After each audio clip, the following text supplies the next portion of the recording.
Mēs šodien esam ciemos pie klientes, kurai mēs veicam pilnu meža apsaimniekošanu, sākot no izstrādes līdz pat stādīšanai. Sveika, Anastasija! Sveika, Una! Kur mēs šodien atrodamies?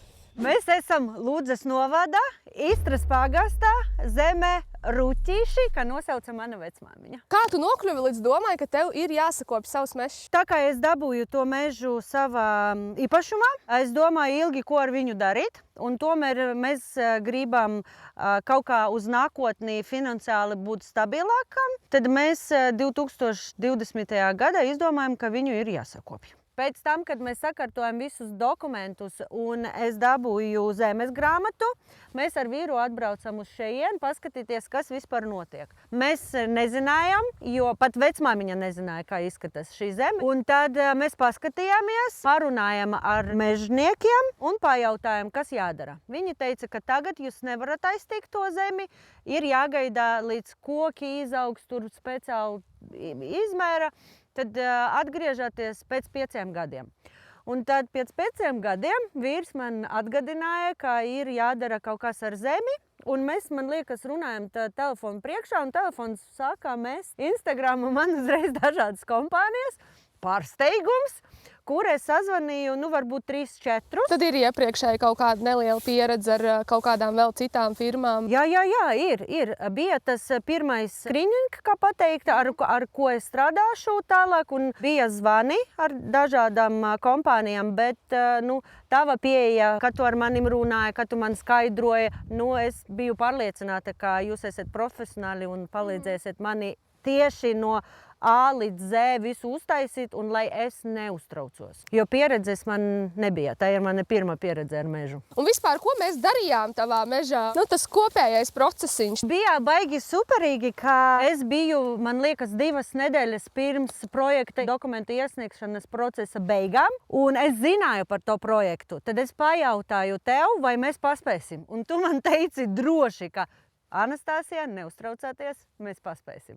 Tas bija ļoti labi, jo pārējie, kam es jautāju, viņi teica, ka diez vai jau laiks iet klāt un tur nebūs iespējas paspēt, bet mēs paspējām. Kāds bija tev tas Eiropas projekts, uz ko mēs beigās tur pieteicāmies? Mēs pieteicāmies uz lauksaimniecības zemes ieaudzēšanu. Un tad sanāca, ka man tas bija ļoti izdevīgi. Jūs aprēķinājāt un samaksājāt uzreiz ar noteiktu laiku. Man nebija vispār nekādas šaubas, ka tur kaut kādas neusticības ir. Tad kopā ar tevi mēs vienojāmies par to, ka mēs veiksim meža ciršanu, atjaunošanu un piesaistījām arī Eiropas fondus. Kas ir patīkams šajā visā, kas tevi pārsteidza vai likās tik forši, ka citur tā nav, un kas ir tas, kas tev likās tiešām kaut kas unikāls? Viennozīmīgi, ka tā, ka tu paņēmi mani aiz rociņas un izvadīja visus procesus, mums bija ļoti viegla saruna, bija skaidri noprecizēti, paskaidrots, ko mēs darām, un ja man bija jāiet parakstīt kaut kādus dokumentus vai bija jāiet kaut kāda platforma, tu vienmēr biji blakus un palīdzēja man iet cauri procesu. Ne visi tā dara.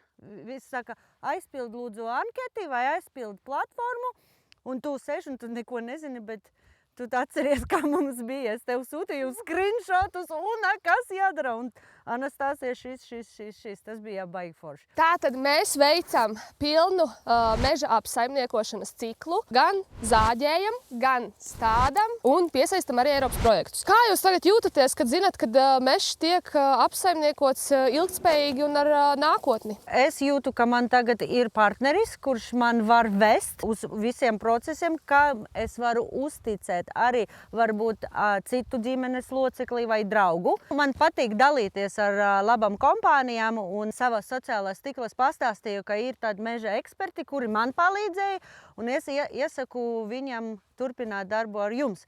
Tā kā man pašai ir droši tā ilgspējīgi tas process turpināsies, ka es kādā nākamgad, varbūt ne, aiznakamgad atbraukšu un redzēšu mazas eglītes šeit. Es esmu pārliecināta, ka viss notiks. Man prieks, ka tu esi atradusi savus meža ekspertus, bet es gribēju tev pajautāt, kāpēc tavuprāt ir tik svarīgi izmantot šos Eiropas projektus un šo profesionālo palīdzību? Kad process ir pavisam jauns, tu neko nezini, un pat nevari iedomāties, kur sākt, protams, ir jēga tomēr iet pie profesionāļiem, kuri izgāja to procesu daudzas reizes ar daudziem klientiem un prasīt tieši to ekspertīzi un palīdzību. Es tā vienmēr strādāju. Kas ir tas, ko ieteiktu ārējiem meža īpašniekiem, kāpēc viņiem vajadzētu apdomāt šo meža sakārtošanu? Vienzīmīgi nebaidīties. Man bija ļoti bailīgi. Es nezināju, ko darīt, kā to visu sākt, un tad forši, ka jūs esat, ka ir tas pirmais zvans, ka ir iespēja ar kādu padalīties, ka tev ir mežs un tu nezini, ko ar viņu darīt, jo mums tiešām nebija kaut kāds plāns, mēs točno tur zīmējam, ka izņemsim, sakopsim. Nē, mēs prasījām konsultāciju, ko tieši mēs varam izdarīt. Un meža eksperti zināja, kas jādara ar mūsu mežu. Tagad mēs arī zinām. Tad būtībā īsumā tas ir nebaidīties no tā, kad ir kaut kas svešs, ir kaut kas nezināms, un pakonsultēties var vienmēr. Viena zvana attālumā. Un visu informāciju tu vienkārši dabūji pēc dienas, pēc divām, jo tev ir jāiedot ievad kaut kādu informāciju par zemi, kur viņa atrodas, kā viņa izskatās. Tad jūs kā eksperti, man liekas, ka jūs aizbraucat uz šejienu, jūs paskatieties, pēc tam jūs tikai iedevat man atbildi.